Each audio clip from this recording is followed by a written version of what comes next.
I'm just curious, with the subject of this film, did you have to take out any like dangerous loans to make this movie? Were there any risks that you had to take on?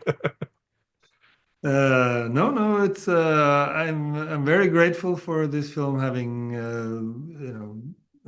getting the financing.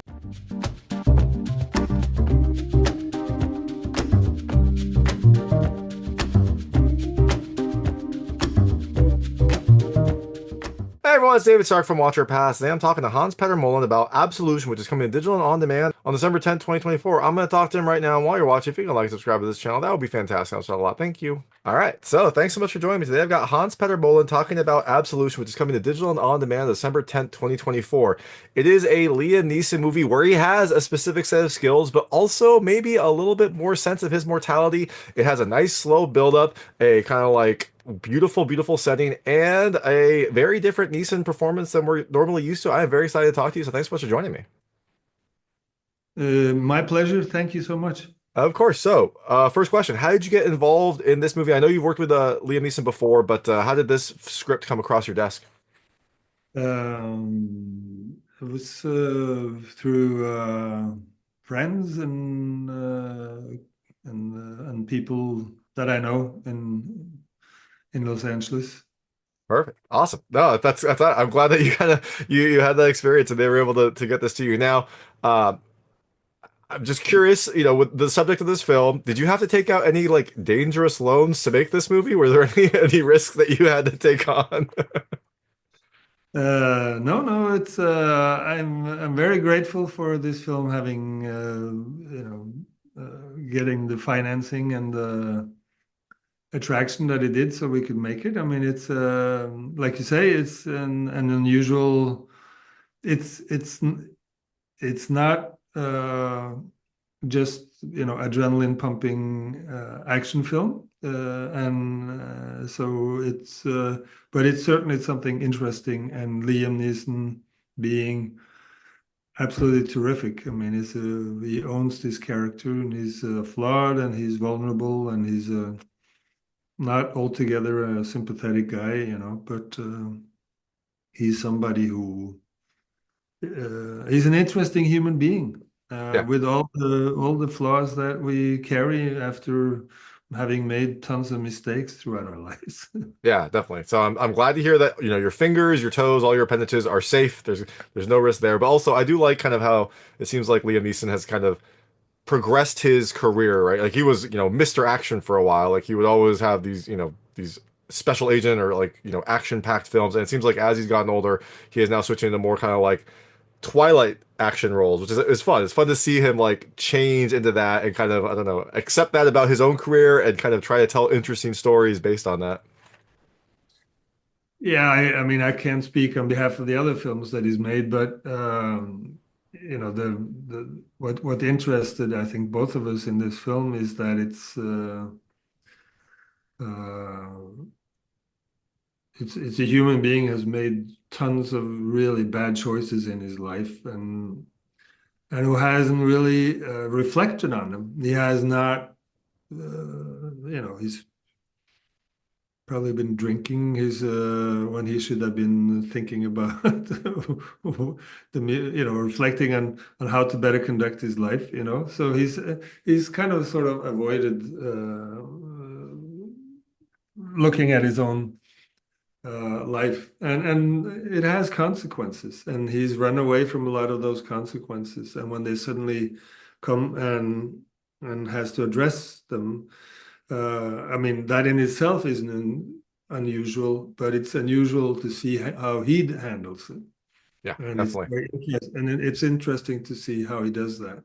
Yeah, definitely. Now, you got the script through friends. Was Liam Neeson already attached to this movie when it came to you, or when you saw this, were you like, this would be perfect for Liam Neeson, and kind of like went out, to try to build that cast? We have worked together before, so it came to both of us in a sort of the same or way. But that being said, this film I don't think would have been made without Liam. It's and he's perfect for it, and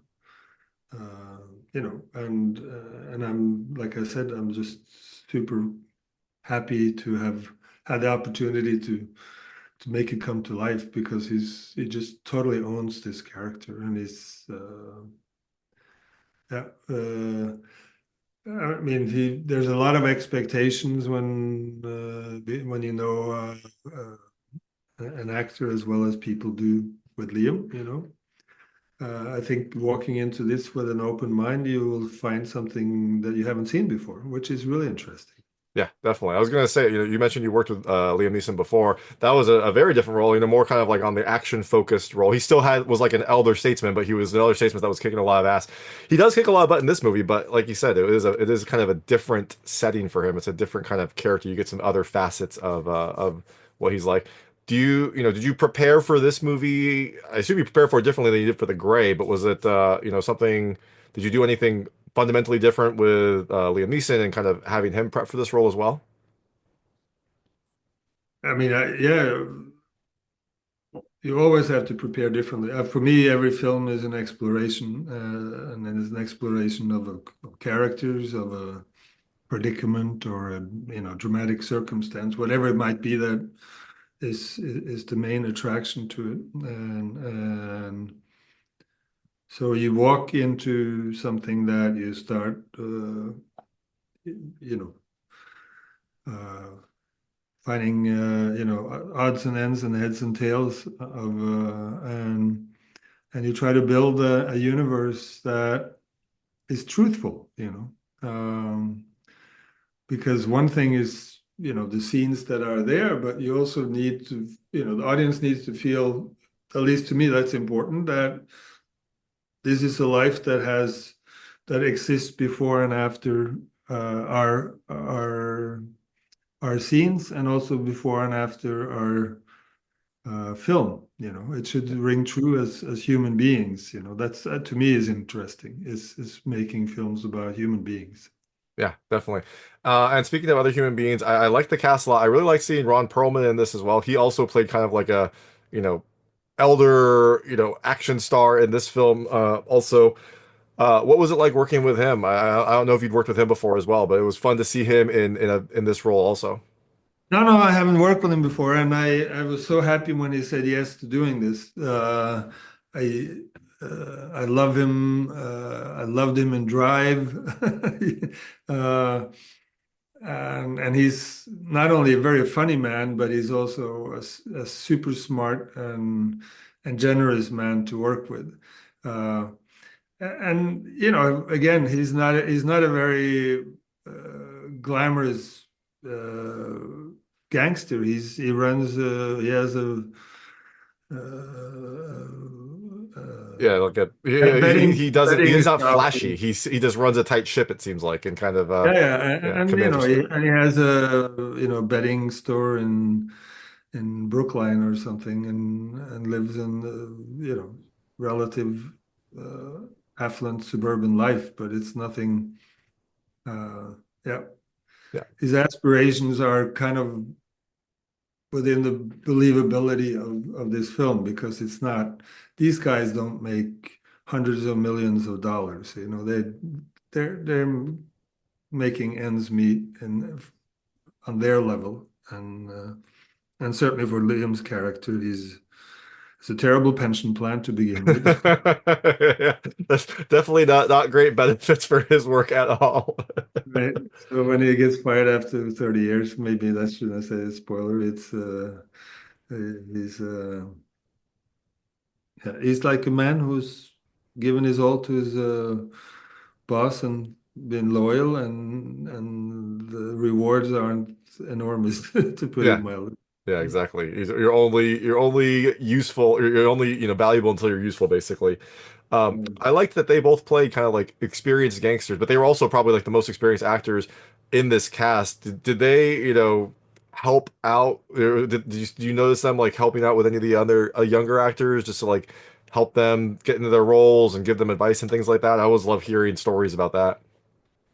I think what really good actors know and have in common, at least in my experience that I work with, they know that it's hard work and you have to do the work. So there's no superiority just because you're more famous or uh, uh,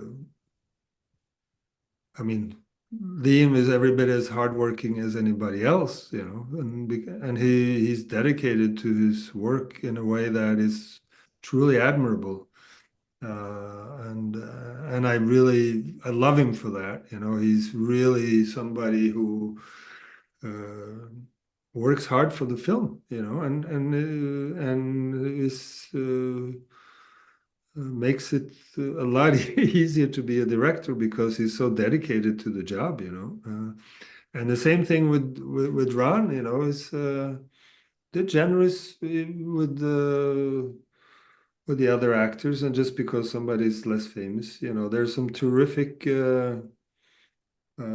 smaller parts here that are really, really good actors. I mean, Javier Molina, who plays the guy in the brothel,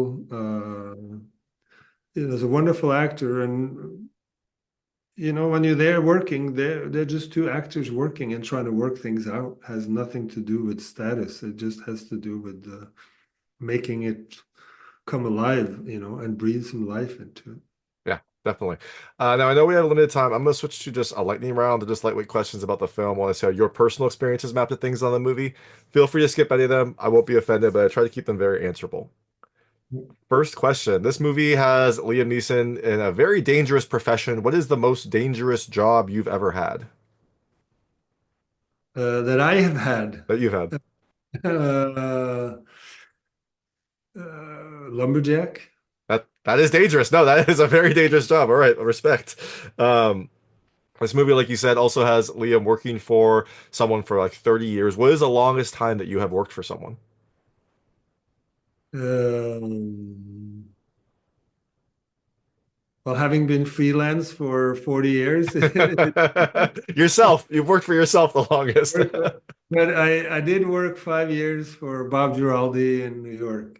He was a film director that I worked for. Awesome.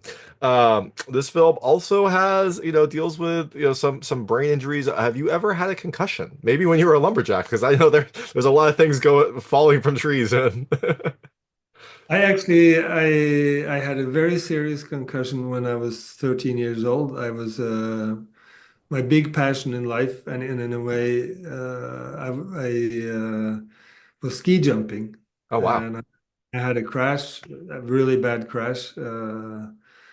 Got blown out of the hill, and I was in a coma for a few days, and yeah, lied in a dark room for 6, 7 weeks with a yeah. So yes, I am brain damaged. Yeah, no, that is a concussion. That sounds like the experience. This film has Liam again doing some very dangerous things. Have you ever been shot at? Actually, I have Oh in wow. Sao Paulo. It was terrifying. Um, I don't th I when you have guns in films, I like to think of them as they should actually be as dangerous as they are. I think very often we treat them just as, you know, elements of excitement, but guns have consequences, you know. I mean, I think actually in America it's devastating how many people die from guns. You know, I've grown up with guns, but I have enormous respect for them. They Yeah, for sure. Every time I shoot a gun, my first thought is like, oh my God, like how is there this much power in my hand? And it makes me like nervous to have. So I appreciate but your I, kind of but realistic I view of it. I did uh but I did get shot at in Sao Paulo in like 1998, 2000. Glad, Yeah. glad either you are very fast or they are a bad shot. And the last question, I guess, kind of maybe the final question. This deals with mortality. This film deals with mortality. Where would you like to die or be buried? I mean, I guess you could kind of choose. Yeah. I'm not lo really looking forward to dying yet. I don't think any of us are. But I would probably like to be buried with one of my parents, who I'm very fond of, or have my ashes. I'm an avid sailor, so having my ashes gather at sea would also be okay. But I leave it to the people who have to clean up the mess. So That's very thoughtful of you. Both of those are good options, though. But that is very thoughtful of you. Let them decide what is the right course of action. So you can see, this film about work, life, and mortality. It's Absolution. It's coming to digital and on demand on December 10th, 2024. This is Hans Petter Moland. Thank you so much for your time. thank you very much. It was very kind of nice talking to you. Awesome. Thank you so much. A lot of fun. That was Hans Petter Moland talking about Absolution, which is coming to digital and on demand on December 10th, 2024. It's a Liam Neeson movie where he has a set of skills, but he's also dealing with his mortality. It has a nice slow build up, a mix of action and drama, and a different role from Liam Neeson than we're normally used to. If you like this interview, please like and subscribe to this channel. It helps me out a lot. Make sure all my new content goes straight to you. Thank you.